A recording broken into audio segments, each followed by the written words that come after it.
लकड़हारे के कारण बाकी लोगों को काफी आराम जो मिल रहा था। लकड़हारे के जाते समय वह लोग आपस में बातें करने लगे।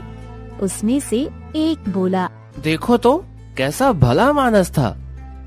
काम से जी चुराना तो यह जानता ही नहीं था। ऐसी कड़ी मेहनत करने वाला आदमी तो मैंने आज तक नहीं देखा। यह सीधा नहीं बल्कि मूर्ख था। मूर्ख नहीं बल्कि यूं कहो तो जिद्दी था। लेकिन ऐसी भी क्या जिद कि अपने ही पैरों पर कुल्हाड़ी मार ले। आखिर इस जिद के बदले में उसे मिला ही क्या? बस एक बार खंजाची के महल में भोजन करने का मौका। अरे भाई, जो भी हो, यह भला आदमी था। ऐसे आदमी संसार में कम ही होते हैं। भगवान उसका भला करे। जब लकड़हारा खजांची के पास पहुंचा तो बोला, प्रणाम स्वीकार करें महाराज। मैंने मेहनत करने में कोई भी कमी नहीं रखी। अब मैं आपकी सेवा में हाजिर हूँ। शाबाश, तुम सच में एक मेहनती आदमी हो। तुम अपनी परीक्षा में बिल्कुल खरे उतरे। तुम्हारी मेहनत के कारण मुझे बहुत मुनाफा हुआ है। महाराज, ये तो मेरा फर्ज था। खैर, जो भी हो, संयोग से कल पूर्णिमा भी है। कल तुम्हें तुम्हारी मेहनत का नतीजा मिल जाएगा। कल तुम मेरे महल के सोने के बर्तनों में खाना खा सकोगे। ये सुनकर लकड़हारा बहुत ही खुश हुआ और बोला, यह तो आपकी मेहरबानी है हुजूर। किस्मत से कल मेरी इच्छा पूरी हो जाएगी। क्या तुम जानते हो कि तुमने मेरे खेतों में जो मेहनत की है उसकी वजह से मुझे 3 साल में 3000 सोने की अशर्फियों का फायदा हुआ है। महाराज, इसमें मेरा क्या? मैंने तो सिर्फ मेहनत की है। खेत तो आपके ही थे। कल तुम मेरे महल में भोजन तो करोगे, इसके साथ ही तुम एक दिन के लिए मेरे इस महल के मालिक बनकर रहोगे। मेरे कहने का मतलब यह है कि कल तुम यहाँ पर भोजन तो करोगे ही, इसके साथ ही साथ इस घर में जो भी तुम करना चाहो वो कर सकते हो। महाराज, यह आप क्या कह रहे हैं? मैं एक गरीब लकड़हारा भला इस महल का मालिक कैसे हो सकता हूँ? मैंने तो सिर्फ एक दिन के भोजन की शर्त रखी थी। देखो भाई, क्या मेहनत की कोई कीमत नहीं होती? मैं हर एक मेहनती आदमी का बहुत ही सम्मान करता हूँ। इसलिए मैं जो कुछ भी कह रहा हूँ सोच समझ कर कह रहा हूँ। यह तुम्हारी मेहनत का इनाम है। कल सुबह से पूरे एक दिन और एक रात के लिए तुम इस महल के मालिक हो जाओगे। यहाँ पर मौजूद हर आदमी तुम्हारी आज्ञा मानेगा।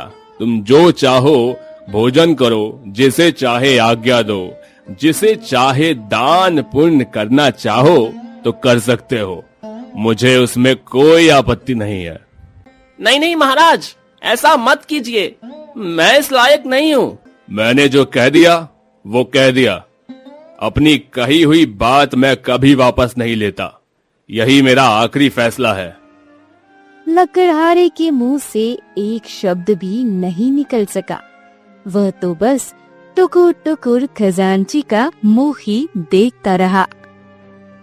कल सुबह से 24 घंटे के लिए तुम इस घर के मालिक रहोगे। यही नहीं बल्कि शाही खजाने पर तुम्हारा पूरा अधिकार होगा। यह रही खजाने की चाबियां, रख लो इन्हें। यह कहते हुए खजांची ने खजाने की चाबियां लकड़हारे को पकड़ा दी। लकड़हारा मंत्र मुग्ध सा उन चाबियों को ले लेता है, मानो उसकी जीभ उसके तालू से चिपक गई हो। दूसरे दिन जब लकड़हारा उठा तो वह राजा का खजांची था। उसने शाही पोशाक पहनी थी और फिर रथ पर बैठकर घूमने के लिए निकला तो लोग नए शाही खजांची को देखकर बड़े हैरान थे। वह उसे प्रणाम करने लगे। उसका वह दोस्त भी उसके साथ बैठा हुआ था।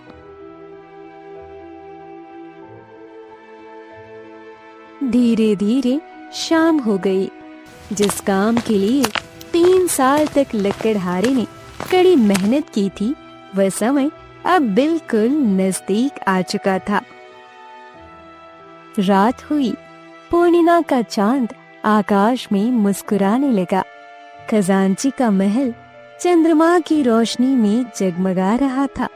जब भोजन का समय हो गया तो रसोइयों ने सोने के बर्तनों में सोने के फर्श पर खाना सजा दिया। उधर राजा का खजांची राजा के पास पहुंचा और उसने लकड़हारे की सारी बात राजा को बताई। राजा अपने खजांची के साथ उसके महल की तरफ चला गया। वे दोनों छिपकर यह देखना चाहते थे कि लकड़हारा आखिर क्या करता है। भोजन को सामने देखकर लकड़हारा ईश्वर को याद करने लगा। हे ईश्वर, आज आपने मुझे यह सम्मान दिलवाया है। आपने मेरी यह इच्छा पूरी की, इसके लिए मैं आपको धन्यवाद करता हूँ। वह इन्हीं विचारों में डूबा हुआ था। उसके भोजन शुरू करने से पहले ही वहाँ पर एक भिक्षुक आ गया। सामने तरह तरह के पकवान देखकर भिक्षु की भूख और भी ज्यादा बढ़ गई। वह बोला, मैं बहुत भूखा हूँ महाराज, भोजन दीजिए। लकड़हारा उस भिक्षुक को देखकर खड़ा हो गया और बोला, प्रणाम अतिथि देवता, आपको भोजन चाहिए? हाँ, क्यों नहीं तो। आइए भोजन कर लीजिए। मैं भूखा भी रह गया तो क्या हुआ, अतिथि भूखा नहीं रहना चाहिए। अब यह भोजन आपका है। इतना कहकर उसने सारा भोजन भिक्षुक को दे दिया और खुद सिर्फ पानी पीकर रह गया। धीरे धीरे भिक्षुक ने सारा भोजन खा लिया। यह देखकर राजा और खजांची के आश्चर्य की सीमा ना रही। उन्होंने तो अपनी आंखों पर विश्वास नहीं किया कि यह लकड़हारा कोई इंसान है या फिर कोई बहुत ही बड़ा संत त्यागी महापुरुष। वे उसके प्रति श्रद्धा से भर उठे। दोनों उसके सामने आ गए। तब राजा बोला, भाई, यह तो बड़ी हैरानी की बात है कि 3 साल की कड़ी मेहनत के बाद तुम्हें इस तरह का भोजन करने का मौका मिला, लेकिन तुमने वह भोजन इस तरह इस भिक्षुक को दे दिया। सच में तुम्हारी ईमानदारी और तुम्हारी उदारता को देखकर मेरे मन को बहुत ही खुशी हुई है और तुम्हारे जैसे हीरे को मैं अपने दरबार में रखना चाहूंगा। क्या तुम मेरे दरबार में शाही दरबारी होना मंजूर करोगे? मैं तुम्हें अपना विशेष सलाहकार बनाकर अपने दरबार में रखूंगा। बताओ, क्या तुम्हें यह नौकरी मंजूर है? यह देखकर लकड़हारा बहुत ही खुश हुआ। खुशी के मारे उसका गला भर आया। वह बोला, अन्नदाता, मैं तो आपके पैरों की धूल हूँ और फिर मुझे इतना बड़ा पद दे दिया गया। इसके लिए किस तरह से आपका आभार प्रकट करूं? वह सब तो ठीक है। मुझे पूरा विश्वास है कि तुम पूरी ईमानदारी से इस ओहदे पर काम करोगे। मुझे आशीर्वाद दीजिए महाराज, मैं पूरी ईमानदारी और काबिलियत से आपकी सेवा कर सकूं। अब वह लकड़हारा अपनी विचित्र इच्छा के कारण राजा के दरबार का एक शाही दरबारी बन चुका था। राजा ने उसे अपने विशेष सलाहकार के तौर पर अपने दरबार में रख लिया था। कुछ दिन यूं ही बीते।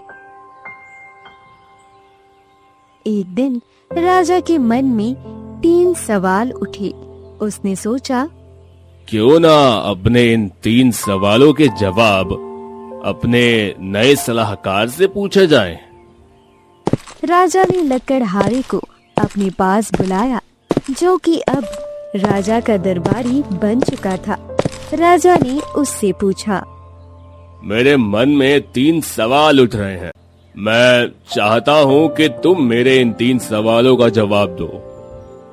कहिए हुजूर, मैं अब पूरी कोशिश करूंगा कि आपके इन सवालों के जवाब दे सकूं।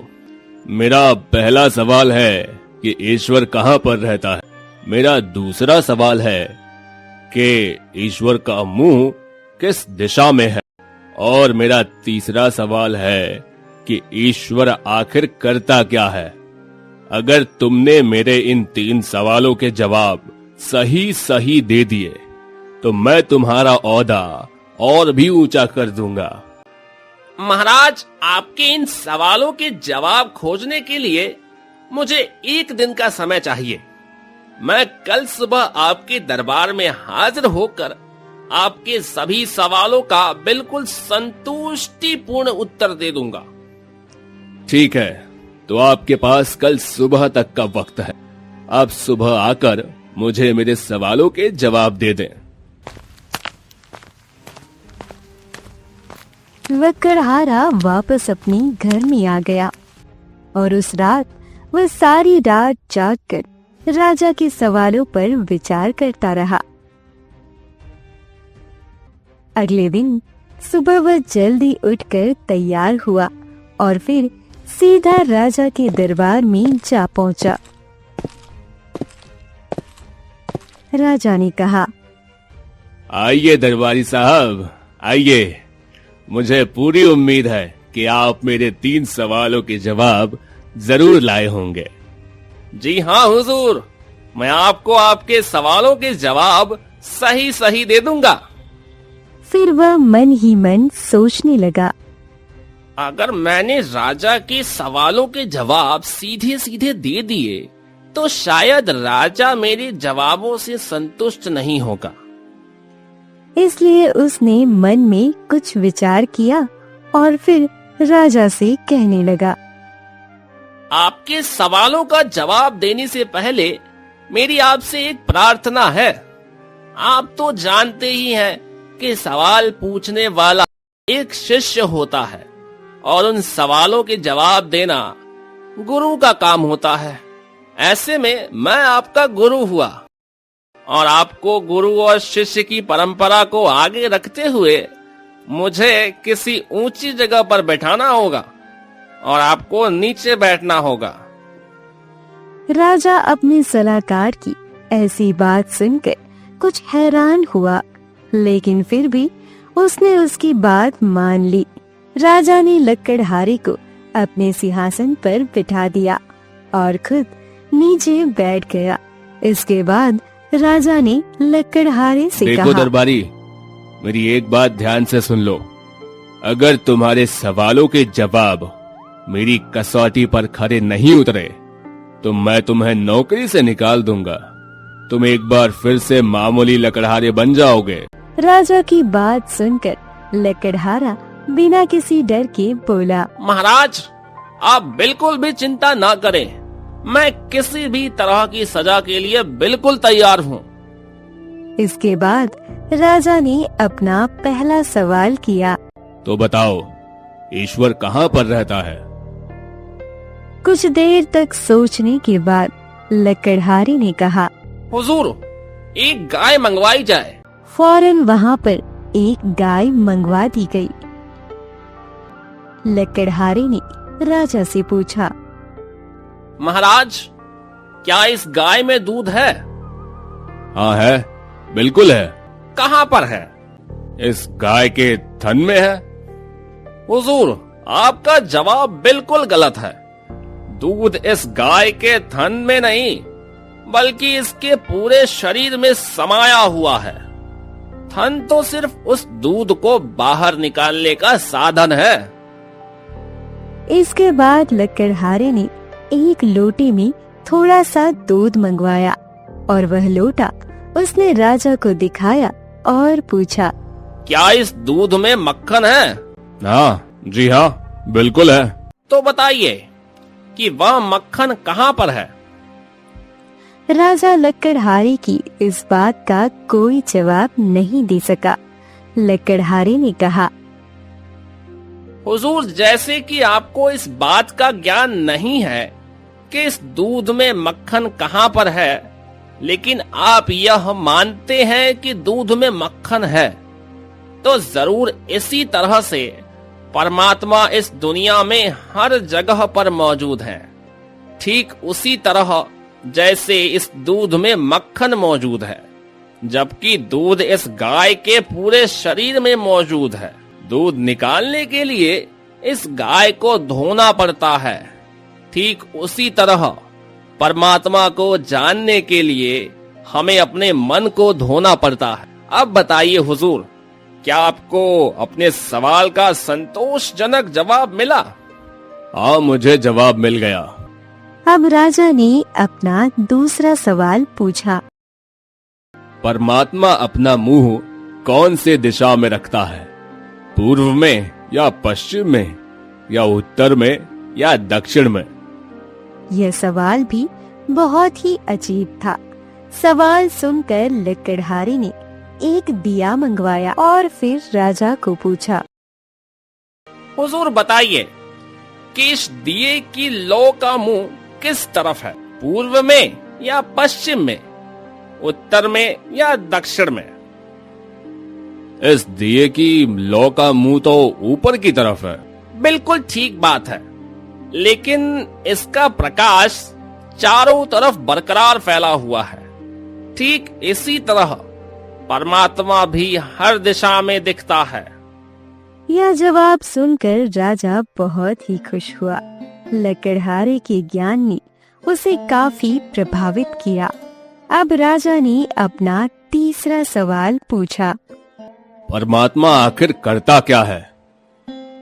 हुजूर, कुछ दिन पहले तक मैं एक मामूली लकड़हारा था, लेकिन देखिए आज मैं आपकी गद्दी पर बैठा हूँ, जबकि आप इस गद्दी से नीचे मेरी जगह पर बैठे हैं। परमात्मा बस यही करता है कि वह लगातार इस दुनिया में परिवर्तन करता है। वह राजा को रंक और रंक को राजा बना देता है। कभी किसी आदमी को आदर सत्कार मिलता है तो कभी किसी दूसरे को। यह सब बातें करने के बाद लकड़हारा चुप हो गया। राजा को अपने सवालों के जवाब बिल्कुल सही सही मिल चुके थे। अपने दरबारी लकड़हारे की बातों ने राजा पर ऐसा असर किया कि राजा ने उसे अपना मंत्री बना लिया।